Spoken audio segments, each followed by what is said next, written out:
Hello, everyone. This is Rebecca Greene for the Whinypaluza podcast, and I am very excited today because I get to talk to the fantastic Dianna Kokoszka. Dianna, how did I do? I've been Oh, you practicing her did name. great. The last name is so crazy, and you did fabulous. You did it exactly how it should be done. I'm so excited. I'm starting out strong. So let me tell you about the fabulous Dianna. She is an award-winning entrepreneur, former CEO, and business leader known for her passion in developing leaders and helping individuals unlock their full potential. She's a practitioner of neuro-linguistic programming, NLP, and a founding member of the John Maxwell team of certified coaches. Dianna has built a successful career around leadership, personal growth, and empowerment. She's widely recognized for her transformative teachings and strategies, which encourage individuals to reframe limiting beliefs and embrace a mindset of abundance, growth, and gratitude. Her latest book, Becoming More, You Can't Get to Better Until You Get to Different, offers actionable insights to help people reshape their lives and leave a lasting legacy. I mean, I don't think I could be more excited to talk to someone. I told Dianna she's speaking my language. I have so many questions. This is going to be so helpful to people. So let's start with, can you share a defining moment from your journey that inspired you to write this transformative book? It's very interesting, Rebecca. Boy, you start out with good questions. Let me tell you, you just start going deep. I love that.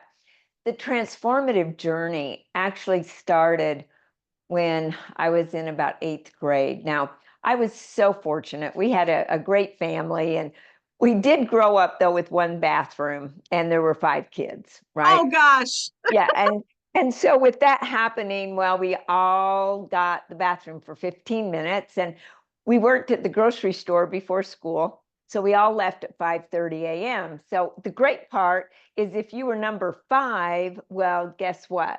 You got to sleep in a little bit longer. Yet you got Mm, the tail end, Rebecca, of whatever anybody else left of their 15 minutes. If they went over, you could have 15 or five. Yet you wanted to get in the car because it was over a mile to walk. So you definitely wanted to go with mom and dad. So here oh we my are. goodness. Mom and dad were so good. They did a rotation so everybody got their fair share of unfairness, right? And I was in that number five position. Well, my brother, Larry, was in there and he was taking way too long. And I was pounding on the door going, Larry, it's over your time, Larry. I mean, you can imagine being frustrated and a girl wanting to get ready for school. Yes. And Yes. I knew how to unlock that bathroom door, Rebecca. I took a rat tail comb, stuck that in there, and popped the lock and threw open the door. And to my surprise, unfortunately, uh, my brother was laying on the floor. He did have a towel wrapped around him, but his eyes were in the back of his head. I thought he was dead. I screamed like crazy. And mom and dad, of course, came running. And to make a long story short, he ended up going in a ambulance about 4 hours to the big city. It was back in the day, though, when they didn't know much about brain tumors or neuroplasticity or neuroscience at all. And so after many months, they sent him home. There was no rehab centers in that. And we had a reel-to-reel tape recorder that he would say a word, I would say a word, we'd play it back. And so he learned how to walk and talk. And so that was a defining moment in my life, learning that no matter what people tell you, because see, they told him he would be in that wheelchair. They pretty much said you'll never walk again. Yet on four different times in his life, he learned how to walk and talk. He was absolutely into different. Every time they pushed him down, he would rise up. And it was a defining moment because it taught me that number one, you're going to learn things. Life's Yes. going to give you some lessons. Number two, you're going to implement what you learned, and you're going to fail at what you learned the first time you implement it, and then you're going to relearn a better way. And so, as he would speak into the tape recorder, could hardly understand him until he could actually speak to where you could understand him. That was that rotation of learn, implement, fail, relearn, implement, fail. And it's just a constant that every one of us go through in our life. Sometimes we just don't recognize that we're into that model and going forward. Later, my sister was diagnosed with her own brain tumor and in and out of surgeries many times. And so I started studying the brain to figure out what is it that we can do, because we train our brains to think a certain way. Most people think our brains think for us. We're actually teaching our brains how to think. And I thought, is there a way, because his brain was this way and then it was that way. Her brain was this way, then it was that way. Well, why can't we have our brains one way and make them into another? And I found out we could. And so I've been on this quest to find out more and more, and meeting with doctors and looking at brain scans and truly understanding what people go through. And I developed a model. I started using some of this in the real estate career that I was in as a CEO over coaching and training for Williams Realty International. And I found that even in the deepest, darkest moments, in the worst business conditions, people were thriving at a high level. And they were thriving because we were teaching them how to retrain their brain, retrain their perspective, retrain their mindset so they could accomplish whatever they desire. People started asking me, when are you going to write your book, Dianna? I go, no. And then I was down on the dock one evening, Rebecca, and I was reading a book, and I got another text thanking me for helping them. And we all know they made the changes in their life. You don't change anybody else's life. They have to change to their own. Sometimes you can give them the direction and the words and the encouragement to change, yet they do it. And so I sent it back saying, thank you very much. You're the one that actually changed your life. Thanks for making that decision. And I'll think about the book. Went back to the book I was reading, and here's what it said. If not now, when? And if not us, who? It was John F. Kennedy's quote, right, when we were going into space. I looked at that and I went, okay, I think I got it. I'm going to write the book. And so I put a model into the book that allows each and every person, it's more of a workbook than an actual book. It gives you exercises, it gives you examples. It actually even lets you write in the book because it asks you some questions. The biggest thing, though, is whatever your story is, you can write a new story. You get to design your life instead of having this life by default that everybody else wants you to have or desires for you to have or make certain that you have, right? You've got to pick up the pen because you're the author of your own story. You create it. You are the creator, the crusader, and the champion of your story. So Well, that's why I wrote the book. That's a long answer to a short question. oh, I mean, it's such a beautiful question and such a beautiful answer. And I have so much I want to say about it, but I want to talk about what you just said because people get stuck. And, I want to give my Aunt Judy credit, and I'm hoping she's going to listen to this because at a very young age, she told me that I write my own story. And I took that to heart because she's like, you can write a love story, you can write a comedy, you can write a tragedy. So like write your story well, she told me. So I took that to heart, agree with you. I've been working on a good love story my whole life, but I hear people get so stuck. And I want them to be a crusader and a champion. I want them to do that for themselves, and I want them to write themselves a better story. So can you help them? Yeah, I think the biggest thing is right now, I mean, Halloween's upon us. Uh, the podcast may be later, yet we're recording here and we're getting ready to wear costumes. We're getting ready to put on a mask. And what I think we sometimes forget is some masks, they never come off. I mean, there are people out there right now that are wearing a mask of anxiety, a mask of disguising their depression, and yet they have a story. And every single person has a story, and we don't know that story. We don't know what they're thinking. We only get to see the outside of them. We don't know what's happening on the inside. And yet I do know that every story, I mean, look at Hollywood. Look at any story, for heaven's sakes. It has a victim, it has a villain, it has a hero. Some of them have coaches and mentors. And we get to decide what character we're going to play in our story. The sad part is some people really, they don't look at their life as a story that they're in charge of, that they get to determine who takes the stage. They're the ones that hold the megaphone and the filming apparatus, right? They get to design it. Like you said, your aunt said, you hold the pen. When people get caught in that villain, sometimes they get caught in the victim. The Yet victim. when my grandmother read the story of David Copperfield, it had a statement in there about whether I am to be the hero of my own life is yet to be Oh, told. And I know it's not said exactly that way in David Copperfield, yet it caught my attention like, wait, the heroes I knew were heroes for other people. I had never heard about being the hero for yourself. It was no. a new concept to me. And I thought, how do you become the hero of your own life? And I thought, who is a hero? They're an overcomer, they're an achiever, they're a warrior, they're a champion.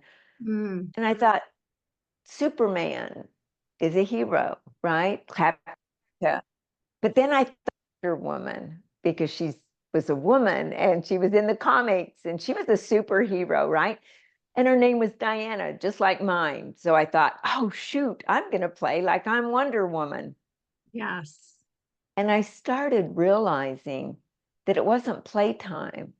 I was actually crafting my story through the thoughts that I had. And just like your aunt speaking to you, I truly believe people grow into the conversations we create around them. And so I want to ask all of our listeners, what kind of conversations are you having with other people around who they are? Are you an encourager or are you someone that is in judgment? And either way, it's your choice. Yet more importantly, what do you say to yourself? Are you a champion for yourself? Are you an encourager to yourself? Or do you allow the storytellers in your mind to Mm, control who you are? And see, I believe there's four storytellers, Rebecca.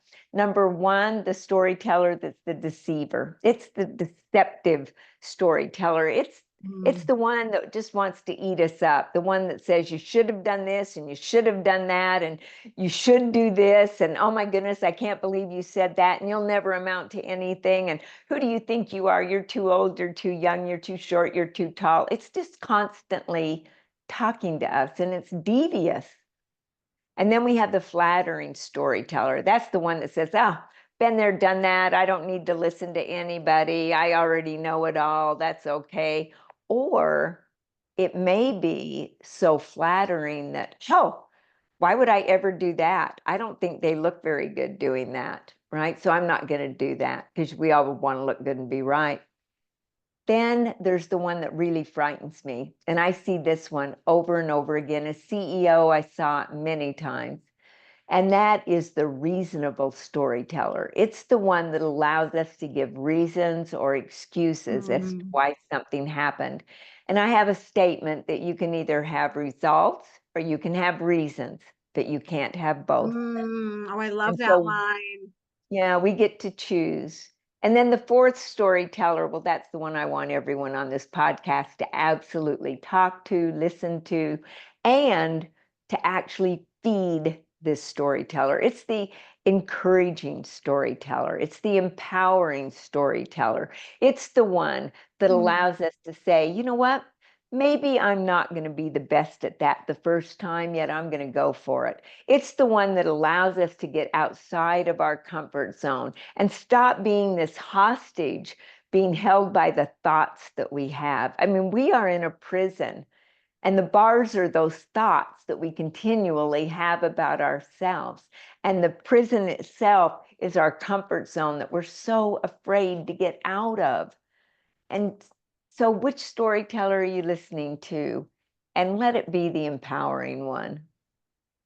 Well, and I think that everyone's capable of that, as you know yourself. And Yes. I think that they're believing their brain telling them they can't do something or they're not good enough to do something. And it's so hard for me to see my friends do this, to see people around me do this. It's so hard. They're believing themselves. You know, it's so interesting, especially with our kids. And a lot of times you say something and they go, oh, well, of course you're going to say that. You're my mother. Yes. Yes. And so one of the things that I would highly recommend is do some affirmations with your children. Even if you're doing Mm, them for yourself, let them listen.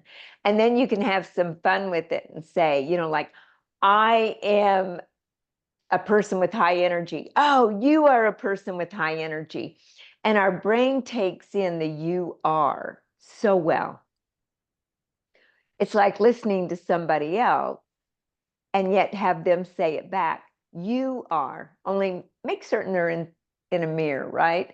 And when they point, they think they're pointing like you're doing it to each other, only they're doing it to themselves. In their brain, it's taking it in. mm, And the I love more it. they say it, the more it will embed in there. And you may say, well, it's not even true. I am somebody that is always early. No, I'm always late. Well, don't say the latter part. Just keep saying, I am somebody that loves getting there early. And as you say it over and over again, because what's happening in our brain, Rebecca, you already know this, is as we have a thought, it goes from one neuron to another neuron. And yes, there's lots of things that happen. I don't want to get into the details.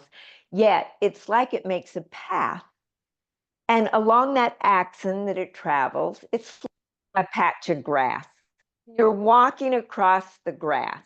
And as you walk, well, the first time it doesn't make anything at all. You don't even notice it. Yet if I go back and forth across that same spot in the grass, eventually the grass goes away and there's a big rut. That's what happens in our brain. And because our brain likes to go fast, it likes easy, it's going to go in the path of least resistance. So if you have a thought over and over and over again, and it's an I am, and it's something negative, well, that's the path that is embedded in your brain. And neuroscience says nerve cells that fire together, wire together. Now, Mm, let's say you start saying, I am someone that enjoys being there early. I enjoy arriving early. I am somebody that people go, wow, they are now early all the time. And we're saying things like that to ourselves. Now we're literally reframing, retraining our brain, making a new pathway. And the greatest thing I've ever learned about neuroscience is that nerve cells that no longer fire together, no longer wire together. And so just like if we stop going across the grass in that area, eventually the grass will grow back.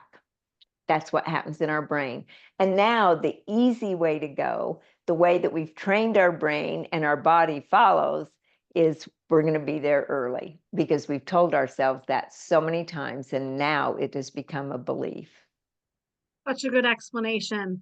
Gosh, I hope everybody heard that. I hope everybody takes this in and starts practicing because it works, people. It works. I'm telling you. Um, you have an approach. It's a be, do, have, give approach to help us to have lasting changes in our life. Can you explain that to us? Because that sounds fascinating. Well, first of all, I'm so glad you asked about this because it is an approach to life. Mm, See, most people believe that, well, let's just say their neighbors have a lot, right? They have a beautiful home, or maybe it's a friend, they have a great car, they just seem to have their whole life together. And a lot of times we've been taught to think like a victim, like, well, if I had what they had, I could do what they do, and then I could be like them, and I could eventually give what they give. That's the wrong approach. Now, the yes. villain has been taught, no, you got to work hard, you got to do it, you got to do more and more and more. And the more you do, the more you'll have. And the more you have, the better you'll be. And the better you are being, then the more you can give. And you go, are you kidding? No, because see, you got to think like them. You got to be like them in order to do what they do. And once you're being like them and doing what they're doing, now you can have what they have. And once you have what they have, you can give what they give. And so it's all a matter of it starts on the inside and shows up on the outside. And when we start believing that our external world is more important than our internal world, that's when nothing in our life changes. And we keep going through the treadmill of life, just watching and doing the same things over and over and over again, expecting something new to change. And Mm. until we change the way we think, nothing in our world will ever change. And I love that you're explaining that if there's someone that is how we want to be, then we can learn from them, Yeah. right? If somebody has a wonderful attitude and they're positive and they're empowered, we can watch and learn and ask. And the greatest part about that, see, we're being the hero of our own life when we learn that we grow within or we go without, right? It's all Yes. about personal growth, that our businesses grow to the extent that we do. Our lives, Mm, our relationships, our marriages, everything grows to the extent that we do, but we've got to do the growing. We can't point and say, you know, grow taller. I mean, when you plant a seed, think about it. You take the seed and you have to push it down in the ground and you have to cover it with a bunch of stuff. And sometimes you even put a little manure in it, right? Or they call it fertilizer, sorry. But you put all that on top and then all of a sudden it starts to grow, but you got to mm, water it. So I got to ask, what kind of seeds are you planting in your mind? What are you watering? What seeds are you watering? Because that's what's going to grow in your life. And so when we say we've got to be like them to do what they do, to have what they have so we can give what they give, be careful. Ask them to be your mentor if you want to be like them. See, you may want what they have. You may even want to do what they do. Yet maybe there's something in their character you don't really like. So mhm. do you really want to be like them? Choose your mentors carefully because you will become like them, whomever you hang out with. That it's been said your 5 closest friends, add up what they make, divide it by 5, and I'll bet you 10 to 1 that's really close to your income. So And Zig interesting. Ziglar taught me a long time ago, the people you hang out with is who you will be like. So hang out with people you want to become like, Dianna. Otherwise, you're in for a real ride called life, right? Really good advice. Very good advice. And I know we touched on this, but there's some really common limiting beliefs that people have Oh, yeah. that come up again and again. And can we talk to them about turning it from a breakdown to a breakthrough for their limiting beliefs? Yeah. I love the words that you choose, Rebecca. That's really good because there is going to be a breakdown before there's a breakthrough. Just like Chuck Yeager, when he broke the sound barrier. What happened? All the glass started shattering. The plane started shaking. There was a big boom in the sky. Everybody thought that he was dead Mm, because he had broken through. But before he broke through, he too thought he was going to die. I mean, it was shaking like crazy. So when we think and we got all this shakiness going on and we go into anxiety and worry and stress, all that worry, anxiety, and stress, we know is never going to do us any good. Yet our brain just wants to go there. That's why we've got to have great people around us that can go, hey, wake up, be the hero. You get to choose right now. Yet those limiting beliefs, in fact, I have a free giveaway about limiting beliefs that you can work through your own. Yet let's talk about some of these. Um, Maybe we say, I need the approval of others to succeed. mm, See, if you believe that, then that's going to limit you because if somebody isn't saying, oh, you're so successful, oh, you're doing so good, if you need all that feedback to get your confidence, well, that's not going to help. mm, And so I would say, don't think about being confident, think about being worthy. See, self confidence and self worth are two different things. And people sometimes think they're the same. Mm-hmm. We actually get what we deserve in our imagination. And what do I mean by that? It's whatever you think you deserve, you generally get.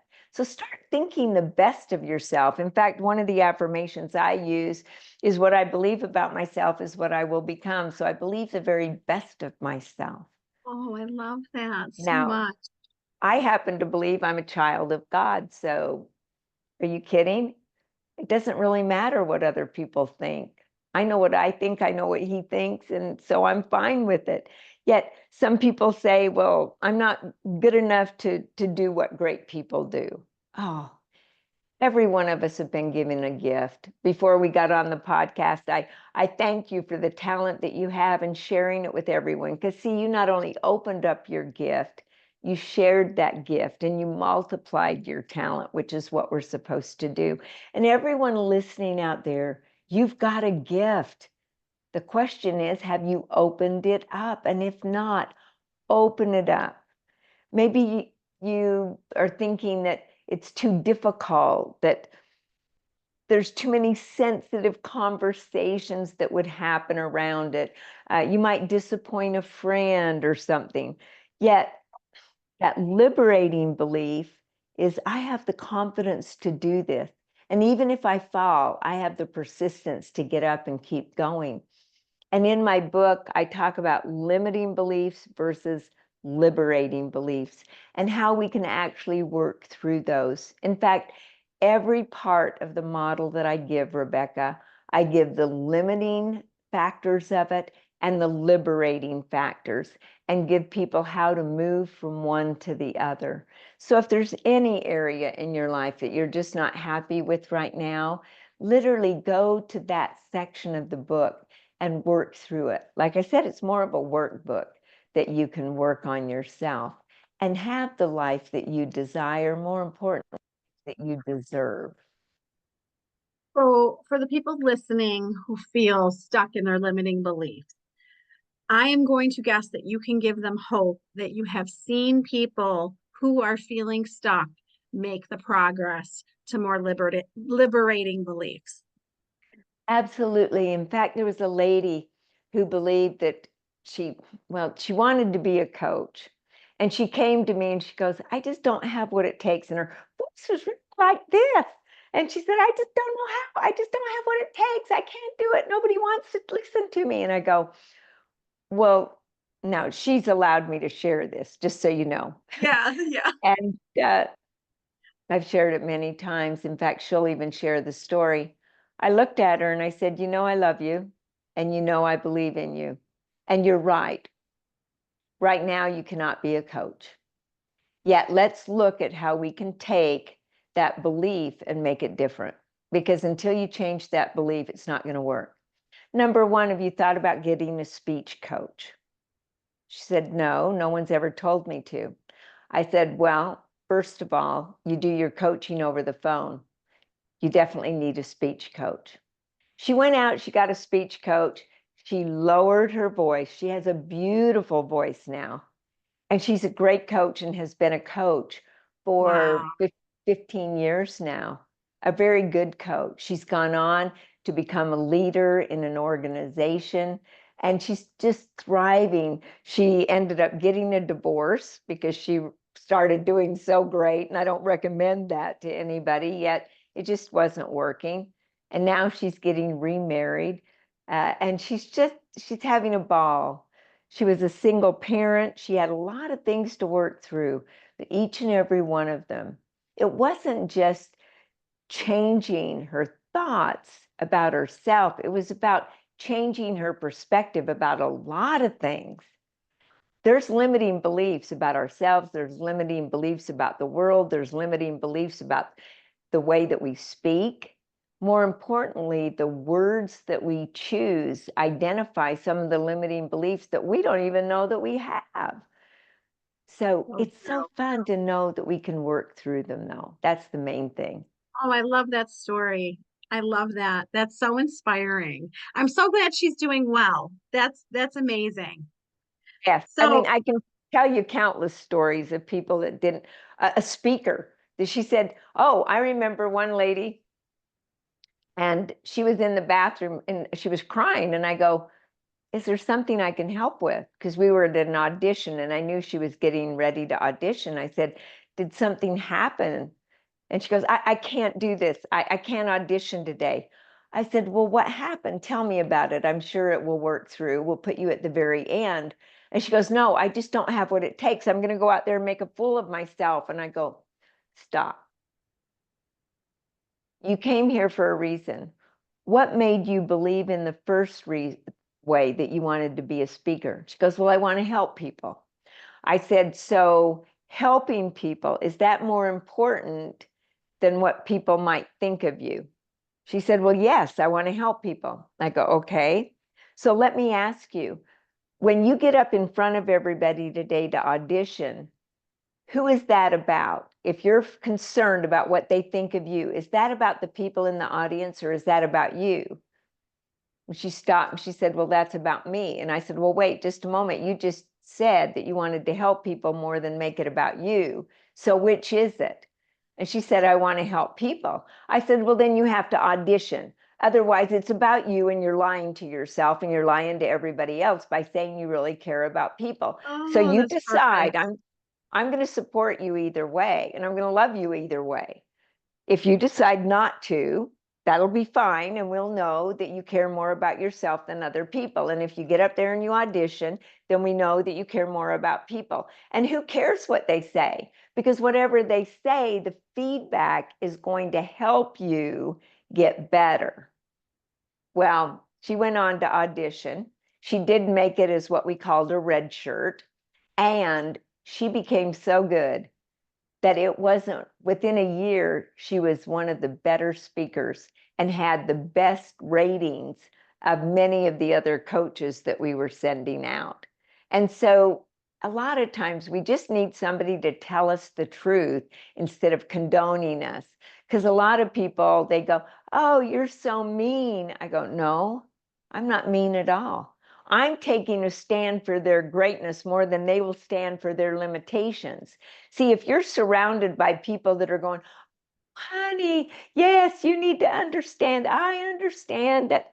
You can understand it, yet you've got to get their greatness out of them. Otherwise, you're helping them with their limiting beliefs, and you're the storyteller, not only in their mind that's in front of them.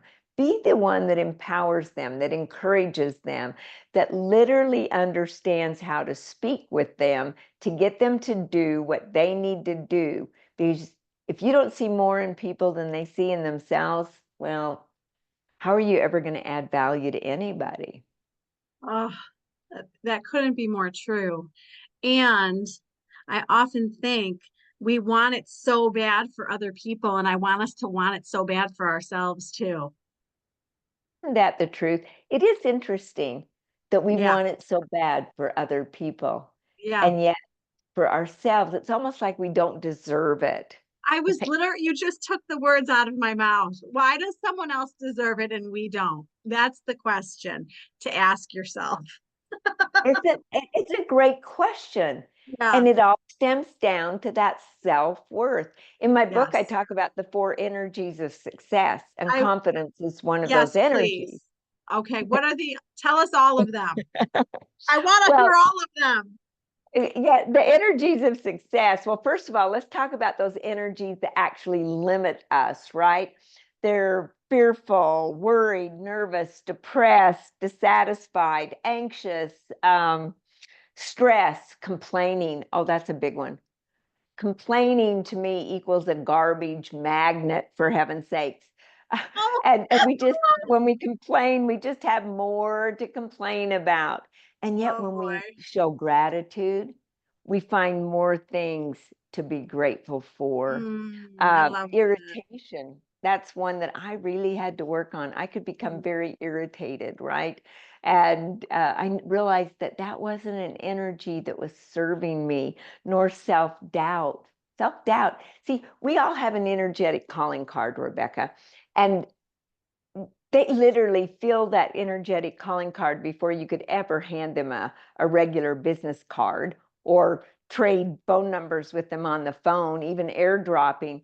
They feel it. We're like a satellite broadcasting our own energy everywhere. And we're playing the match game all day long. Whatever our energy is, we're matching up to that energy. And so let's talk about these energies of success. One of them is intention and purpose.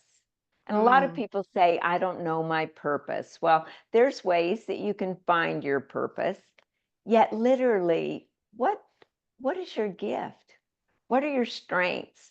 That helps you find your purpose. And you'll know it. It's not this mystical thing. It's really pretty simple. I think people just make a big deal out of it. Yet there's the Purpose Factor book that you can get from Brian and Gabrielle Boucher, and that would help you with your purpose. The other one, I told you, the energy of confidence. It's the energy of saying, you know what, I can do this. And if I fail, I've got the persistence to get up and keep going. And persistence helps build that confidence. The energy of gratitude. Oh, this is a huge energy. People that are grateful are generous. People that are grateful, they value people. And when you value people, you can add value to people. And so I highly recommend that you keep doing that. You keep finding everything that you're grateful for. And then the energy of being in the present moment. Live in the present, because see, when you live in the past, you'll never get out of it. You'll be like in a prison, always in the past, always recollecting what didn't work or what did work, and you're sorry because it's not happening again. Or you're dreaming about the future. Yet change can only happen in the present moment. So if you want to do something with your life, you have to live in the present. Yes, set goals for the future. Yes, dream about the future. Reflect about the past. What did you learn from the past? What did you do correctly? What did you not do so great that you can learn from? See, at the end of every day, Rebecca, I have two questions I love to ask myself. And that is, what did I do today that I never want to stop doing? And then I ask the tough one, what did I do today that I hope I'll never do again? Mm. Is there anybody that I need to ask for forgiveness for? And I wasn't always that way. I think as we get older, we get better and wiser. Yet I have been a reflector of what I can do and how I can improve. And I think that comes from my brother and sister, watching them always strive to become more. And yet you can't, that the name of the book is absolutely correct. You can't get to better until you get to different. Einstein said, if you keep doing the same thing over and over and over and over and over again and expect a different result, that's a sign of insanity. So we've got to think differently before anything will show up different in our lives. Well, and I'm thinking about how, you're inspiring me because I like to think of myself as a very grateful person. And yet I find myself venting to my husband, and he doesn't want to hear all the garbage.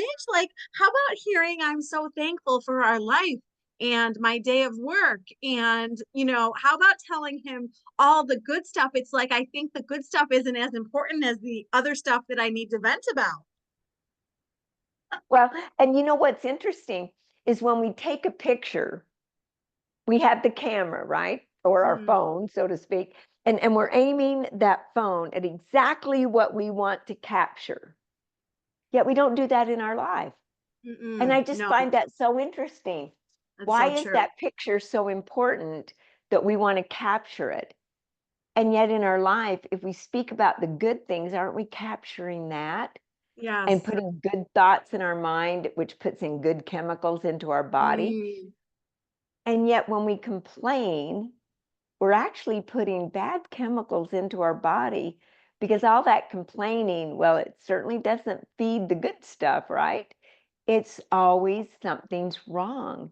And when it's wrong, well, you think about all the people that are ill. And I'm not saying we make ourselves ill, only sometimes we can with our thoughts, that's for sure. we can help get ourselves better. There's been remission from cancer. There's been remission from all sorts of diseases. And they go, what happened? And then they ask the people and they go, I did affirmations. I started thinking differently. And their brain actually changes. I mean, if you've ever had a brain scan, it's interesting to see how you think and all the things that show up in a brain scan, and then you start thinking differently and you go back to brain scans. They did brain scans with people. They had them come in and they had them write about what they were grateful for 5 minutes. You know, I'm grateful for the air I breathe, for the house I live in, for the car I drive, for my kids, for my spouse, all the different things they could think of. And I think a lot of times people think it has to be something really grand to be grateful for.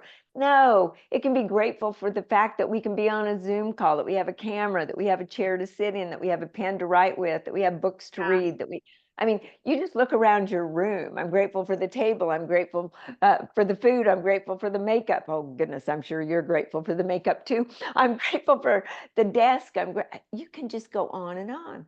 And then Yes. they waited 30 minutes and they did brain scans, and the whole brain was lit up. I mean, Wow. the cerebellum, the creativity, the intuition, the logic, the emotions of joy and happiness, and the area where you learn, it's all lit up. The amygdala that makes us want to go into action. Then they went back, same people, and said, think about what ifs. What if my dog died? Oh, What if I had a wreck? What if I was diagnosed with a bad disease? What if I lost my job? What if, what if, what if? Then they did a brain scan. The only things that were lit up were the emotions: worry, fear, anxiety, stress. There was nothing in the logical side of the brain. There was nothing in the creative side of the brain. That's why I won't even use the word I'm frustrated, because frustration shuts down the creative side. I say I'm mm. fascinated with what's happening. Oh, oh my And when goodness, we're, that's perfect. yeah, see, frustrating limits us, fascinating liberates us. These are the things that are in the book on how can we speak to liberate ourselves and open our brain up to where we train our brain to the life that we desire. Because if you are the creator, the crusader, and the champion and the character of your own life, don't play a stand-in in your own life's journey. I mean, for heaven's sakes, be the main character, right? You're the star as long as you desire to be. Yet all these little things that limit us, the way that we speak about ourselves, the way we speak about others, the values that we have, it's not only our beliefs. See, each one of us have 6,000 to 60,000 thoughts a day. It depends which research you look at. I don't care how many, it's a lot. The sad part is 90% of the thoughts that we have are the same thoughts we had yesterday and the day before that and the day before that, and nothing changes. And even worse, 85% of those thoughts are generally negative, because it's so much easier to go to the negative than the positive. You have to work to be positive. Yes. And you have Yes. to train your brain to think in a positive way. In fact, I'm going to just challenge everybody out there for the next 21 days. Let's do a whole month. 1 month of every time you sit down to dinner with anyone, you say at least 5 things that you're grateful for that happened that day. Like, I'm grateful I could be on the Zoom call with you. I'm grateful that I haven't had any phone calls while I'm on the Zoom call. I'm grateful that I can remember the things from my book. I'm come up with all sorts of things. And then see what happens in your life. See how much better you feel, and even how much more successful you are. Now you said that it's easier to go negative. And what I want to ask you is, with practice, don't you think it Excuse becomes, oh, take your time. Don't you think it becomes easier to be positive with practice? You have to practice. You have to train your brain. Rebecca, you're absolutely right. When we train our brain, because see, we've trained it to go to the negative. Yes. It's natural to go that way. And because it's easy, we go that way. And the more we go that way, the more we desire to go that way. Mm. And the more we desire to go that way, we start finding friends that will join us in doing it. Oh, if you think that was bad, guess what happened to me, right? Oh, it's not a good pattern, people. Not a good pattern. Oh my So, goodness. so what does our mindset then do? Then we go into a limiting mindset. By the way, mindset and attitude are not the same, Rebecca, and a lot of people get those two confused. They think that attitude, all you got to do is change your attitude and you change your mindset. No, attitude lives in the conscious mind and mindset lives in the subconscious mind. You know what your attitude is, and yes, you can change it in the moment. Yet your mindset is different, and you don't know exactly what your mindset is. And when I looked up mindset, there were like 150 different mindsets. Now, Carol Dweck made it very popular with the fixed versus the growth. Mm. And that is the main thing. That is certainly a big one. And many parents out there are literally teaching their kids and training their kids' brains into a fixed mindset. I'm going to give you an example. See, let's say that your kid comes home and he has an A on a math test. And you go, oh, I knew you'd get an A in math. You're really good at math. In fact, you are so good at math. That's one of your best subjects. You are so much better in math than anybody else in the class or anybody in our family. What do we just tell our child? That some people are good at math and other people are not good at math. And you're either Oh, good or you're bad. And there is no in between. That's a fixed mindset when you think it's either one way or the other, right? Now, a growth mindset. Wow, an A in math? Oh, that's because of all the effort you put forward. In fact, if you put that much effort into whatever you do, you're going to be a success. See, one is anybody can do it with the effort. The other is you're either good or bad.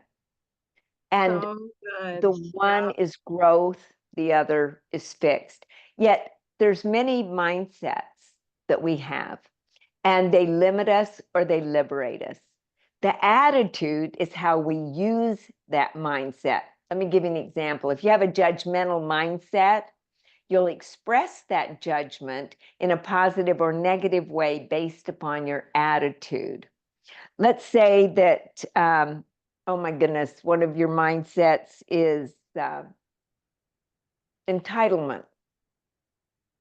You'll express that based upon your attitude.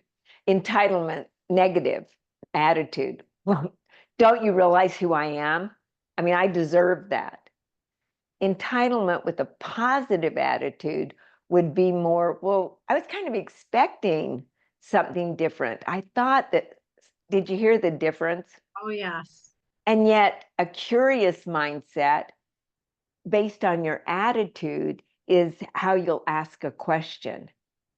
So all these things combine together in our mind, and that's why the pyramid of going from being to becoming is so important, that you go through and you work on each segment of the pyramid, taking you to a legacy that you desire and one that you absolutely are proud to leave, right?